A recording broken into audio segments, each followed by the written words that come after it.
அஸ்ஸலாமு அலைக்கும் வரஹ்மத்துல்லாஹி வபரகாத்துஹு. அல்ஹம்துலில்லாஹ் வஸ்ஸலாத்து வஸ்ஸலாம் அலா ரசூலில்லாஹி அம்மா பாய். கணியத்திற்குரிய எல்லாம் அல்ல அல்லாஹ்வின் நல்லடியார்களே, பாசத்திற்குரிய இஸ்லாமிய பெரியோர்களே, தாய்மார்களே, சகோதர சமுதாயத்தை சார்ந்த அருமையான சகோதர சகோதரிகளே, நோன்பாளிகள் நோன்பு வைத்த நிலையிலே இதை செய்யலாமா, அதை செய்யலாமா, இதை செய்யக்கூடாதா, அதை செய்யக்கூடாதா என்ற சந்தேகத்தின் அடிப்படையிலேயே அவர்கள் செய்வதற்கு அனுமதிக்கப்பட்ட காரியங்களை செய்யாமலும் செய்வதற்கு அனுமதி இல்லாத காரியங்களை தவறுதலாக செய்து கொண்டும் இருப்பதை இன்றைக்கு நாம் சமுதாயத்திலே கண்கூடாக பார்த்து வருகின்றோம். இப்படிப்பட்ட நபர்கள் ஃபஸ்அலு அஹ்ல ஸிக்ரி இன் குன்தும் லா தஅலமூன், உங்களுக்கு ஒரு விஷயத்தை பற்றி தெரியவில்லை என்றால் அதை தெரிந்தவரிடம் கேட்டு தெரிந்து கொள்ளுங்கள் என்று அல்லாஹ் திருக்குரானிலே 2 இடங்களில் கட்டளையிடுவதை போன்று என்ன செய்ய வேண்டும்? மற்றவரிடம் அது சம்பந்தமாக கேட்க வேண்டும். ஆனால் கேட்பதற்கு வெட்கம் தடையாக இருக்கின்ற காரணத்தினால் நோன்பிலே சில தவறுகளை தெரியாமலேயே செய்து வரக்கூடிய ஒரு காரியத்தை இன்றைக்கு நாம் பார்த்து வருகின்றோம்.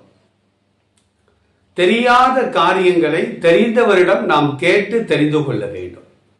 மார்க்கத்தை கற்றுக்கொள்கின்ற விஷயத்திலே வெட்கப்படுவது கூடாது. வெட்கப்பட்டால் மார்க்கத்தின் அடிப்படையில் வாழவே முடியாது. இப்போ நோன்பு நோற்ற நிலையிலே நறுமணங்கள் பூசலாமா, பூசுவது கூடாதா? இது சில பேருக்கு சந்தேகமாகவே இருக்கின்றது. ஆனால் நோன்பு நோற்ற நிலையிலே நோன்பாளி நறுமணம் பூசலாம்.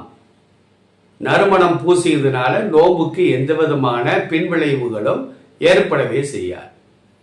ஆனால் சிலருக்கு நோன்பு நோற்ற நிலையிலே நறுமணங்களை சுவாசித்தால் அவர்களுக்கு ஒரு மாதிரியான குமட்டல், தலை சுற்றல் ஏற்படும். அதனால மற்றவரின் நலன் கருதி நாம் நறுமணங்களை பூசாமல் இருப்பது நல்லது. அவ்வளவுதானே தவிர நறுமணங்களை பூசிய காரணத்தினால் நோன்பு முறியும் என்பது மார்க்கத்தில் கூறப்படவில்லை. ஏனென்றால் நபிகள் நாயகம் ஸல்லல்லாஹு அலைஹி வஸல்லம் கூறுவதாக அனஸ் ரலியல்லாஹு அன்ஹு அறிவிக்கக்கூடிய செய்தி அஹ்மது என்ற நூல்ல 12293வது செய்தியாக பதிவு செய்யப்படுகிறது. நபி ஸல்லல்லாஹு அலைஹி வஸல்லம் கூறினார்கள், ஹுப்பிப இலைய மினத் துன்யா, இந்த உலகத்தில் எனக்கு பிரியமாக ஆக்கப்பட்டிருக்கிறது மினன் நிசா, என் மனைவிமார்களை நான் நேசிப்பது. ரசூலுல்லாஹ் மனைவிமார்களை, தன்னுடைய மனைவிமார்களை அதிகமாக நேசித்தார்கள்.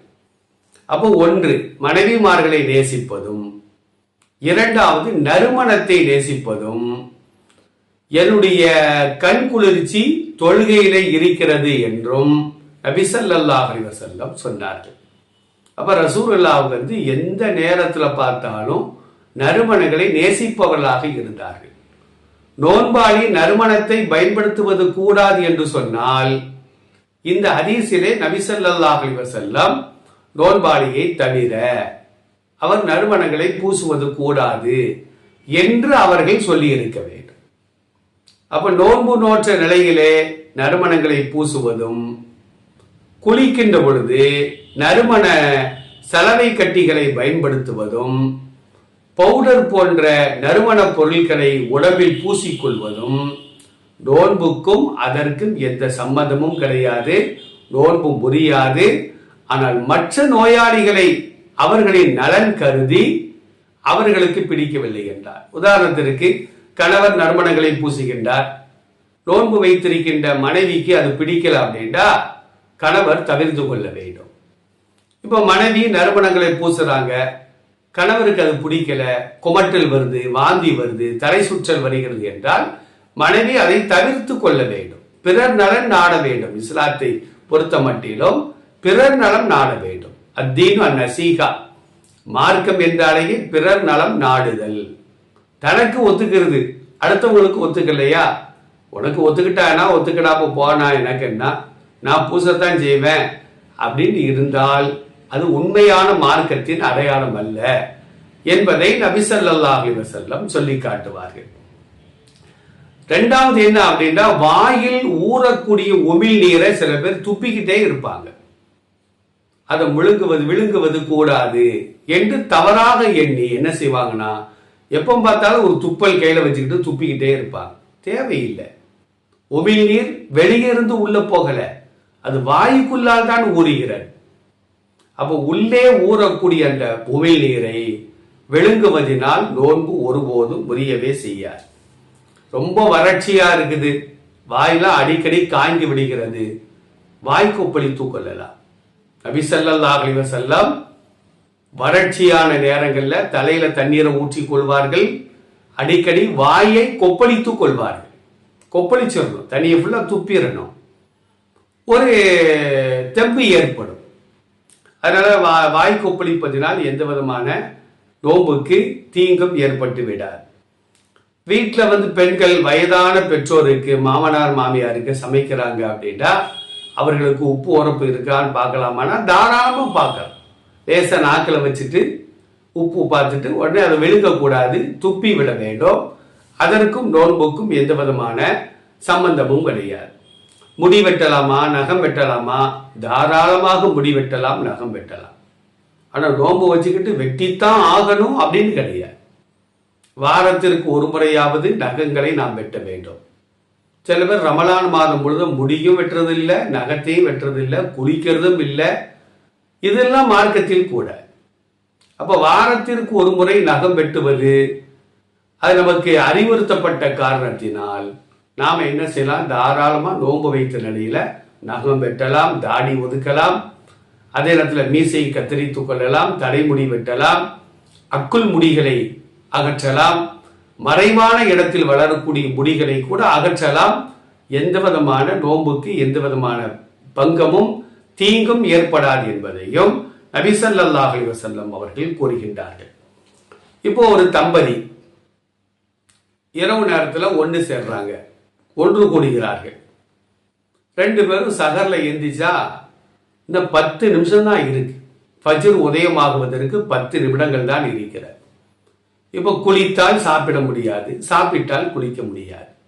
இப்ப சாப்பிட வேண்டுமா குளிக்க வேண்டுமா என்றால் சகர் சாப்பிடுவதற்கு சுத்தம் அவசியம் அல்ல, தொழுவதற்குத்தான் சுத்தம் அவசியம். எனவே இருக்கின்ற 10 நிமிடத்துல ரெண்டு பேரும் நல்லா சாப்பிடணும். தொழுகைக்கு செல்வதற்கு முன்னால் குளித்து விட்டு ஃபஜ்ர் தொழுக வேண்டும்.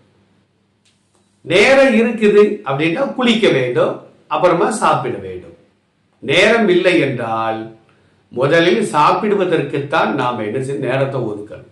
ஏன்னா ஃபஜ்ருக்கு பின்னாலே சாப்பிட முடியாத, அதனால சாப்பிட்டு விட்டு தொழுவதற்கு முன்னால் குளித்துக் கொள்ள வேண்டும். அதே நேரத்தில் மாதவிடாய் நின்று சகர் நேரத்தில் சுத்தமாகி விட்டார்கள் என்றால் அவங்களுக்கும் குளிக்க நேரம் இல்லை. இரவு நேரத்தில் கணிதமாகிவிட்டது, விந்து வெளியாகிவிட்டது, குளிக்க வேண்டும், சாப்பிட வேண்டும். ரெண்டுல ஏதாச்சும் ஒண்ணுதான் செய்ய முடியும் அப்படின்னா சாப்பாட்டுக்கு தான் முன்னுரிமை நாம் கொடுக்க வேண்டும். சாப்பிட்டு விட்டு ஃபஜ்ர் உதயமானவுடன் உடனே என்ன செய்யணும் அப்படின்னா குளித்து விட்டு ஃபஜ்ர் தொழுகைக்காக நாம் செல்ல வேண்டும் என்பதையும் இந்த மார்க்கம் நமக்கு தெளிவாக சொல்லி காட்டுகிறது. இன்ஷா அல்லாஹ் இது சம்பந்தமாக வரக்கூடிய தொடர்களிலே பார்ப்போம். அல்லாஹ் கேட்டதின் பிரகாரம், பேசியதின் பிரகாரம் செயல்படக்கூடிய நன்மக்களாக என்னையும் உங்களையும் அல்லாஹ் ஆக்கல் புரிவானாக. சங்கையான ரமலான் மாதத்திலே தவறுகளை விட்டும் பாவங்களை விட்டும் ஒதுங்கி வாழ்ந்து நல்லறங்கள் செய்யக்கூடிய நன்மக்களாக நம் அனைவரையும் அல்லாஹ் ஆக்கல் புரிவானாக. அஸ்ஸலாமு அலைக்கும் வரஹ்மத்துல்லாஹி வபரகாத்துஹு.